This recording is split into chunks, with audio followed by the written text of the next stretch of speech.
Hey everybody, this is Joby, and today I want to talk about PVE sources for Transmute crystals and where you can get them. So before we get started, I'd like to ask everybody to please like this video and subscribe to the channel.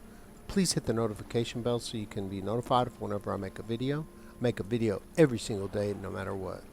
I have about 420, well over 420 videos in my catalog, and on a wide variety of subjects about ESO. So all you need to do is whatever you're interested in, search my channel, and you can probably find what you're looking for.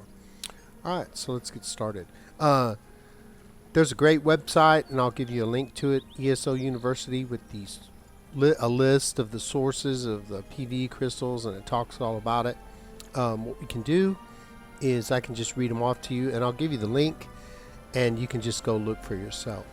So we start off with all the pledges done in hard mode from the Undaunted for dungeons. We'll give you 5 crystals. That'll be a blue geode.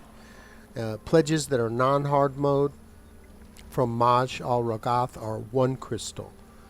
All the pledges that are non-hard mode from Gilrion are 3 crystals. That's a green geode.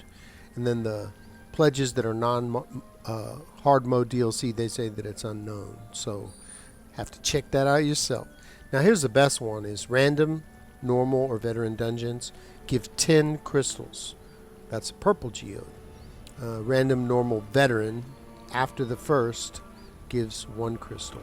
So if you just do another random without doing a pledge, you still just get 1 crystal, which is a white geode. Normal trial coffer, so if you're just going to do a trial and get the coffer, you get 5 crystals. So every trial you do is 5 crystals. Weekly trial reward from the mail will be 10 crystals. Purple geode. The veteran Vedishron Hollows on veteran is 5 crystals. Black Rose Prison veteran is 5 crystals. Maelstrom Arena veteran is 4 crystals. Normal arenas, they say it's unknown, and the daily overland quest is nothing.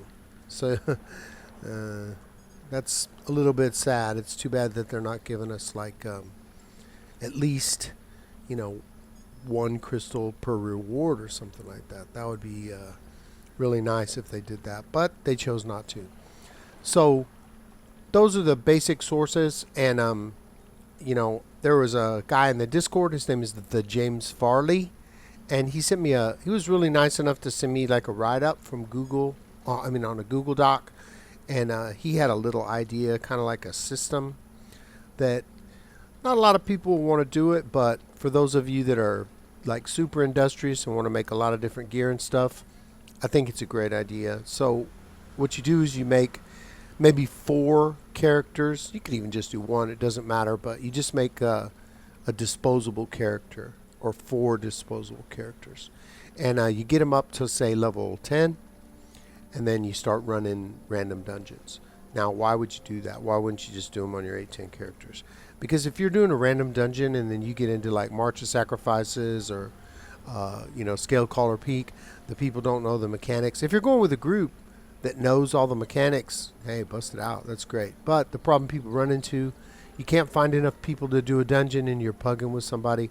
You get into just the normal, even the normal DLC, some of the content, people don't know the mechanics, and it just takes more time. Whereas if you have like a little level character 10 through maybe 20 or something like that, you'll just get put into the really easy dungeons, and it's random, so you will get 10. If you did 4 dungeons a day, 40 crystals a day, that's quite a bit. It builds up quite fast. So yeah, I thought that was great, and thanks to the James Farley for taking the time to send me the message and reaching out to me. I really appreciate it. I think it's a great idea. I'll more than likely just do it on my big characters with friends, because we'll know what to do. But for people that are either running solo and do pugs, and by the way, PUG stands for pickup group. That means when you use the activity finder to do battlegrounds, or you use the activity finder to do dungeons, and you're picking up people that you don't know. It can be rough. Sometimes you find really great groups, and sometimes it's terrible.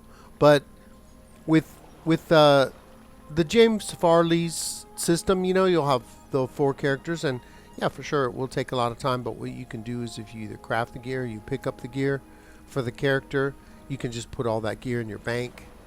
After, you know, because what's going to happen is once you get that character up to like level 30 or level 40, you're just going to delete it, and then you're going to start over. But you'll have a set of gear for that character that will be able, not training gear, because you don't want it to level up fast. You're just looking for the crystals, just trying to get through. You know, the best would be like you did a random and you got Fungal Grotto. That would be awesome. Another suggestion with this system and with anything else is whenever you do a random, to pick up the pledges. Pick up all the pledges and then do your random, and sometimes it hits, so you would get like a double from there. And if you ended up doing vet and hard mode, then you would get, you know, the 5 crystals for doing hard mode, and then the 10 crystals for doing the random dungeon, so that's 15.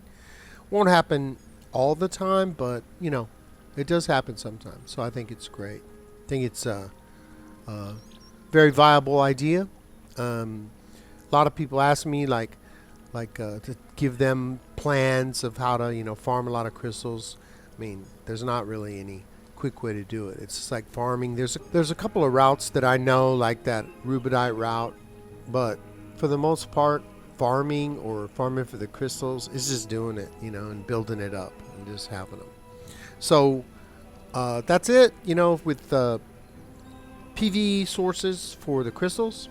And I went on a bunch of my other characters, and I'll just show you. I'll go into my transmute station, and if we look, so if we go to Sunspire and then go to like False God, I have almost a full set.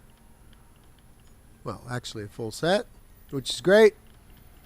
And since I, you know, like you look at this, I have no pieces of the perfected. Well, that's going to be cost 0, but I have a couple of pieces of the Loki, and it's 70 crystals.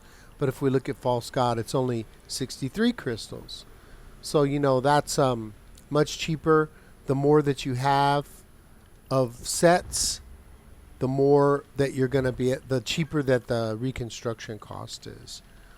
And I think that's great. I was, you know, getting lots of gear from my healer, especially.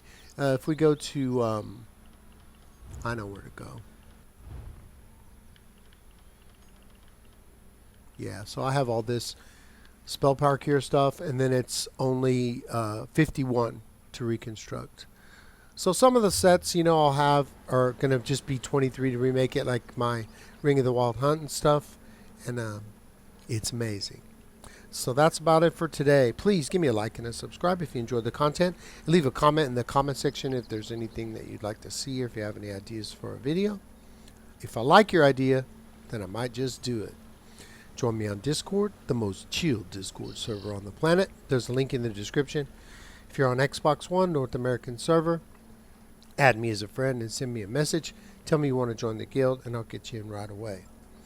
If you want to join my guild, the name of the guild is Upper Echelon Mediocrity. 27 people online, 240 people with no people pending.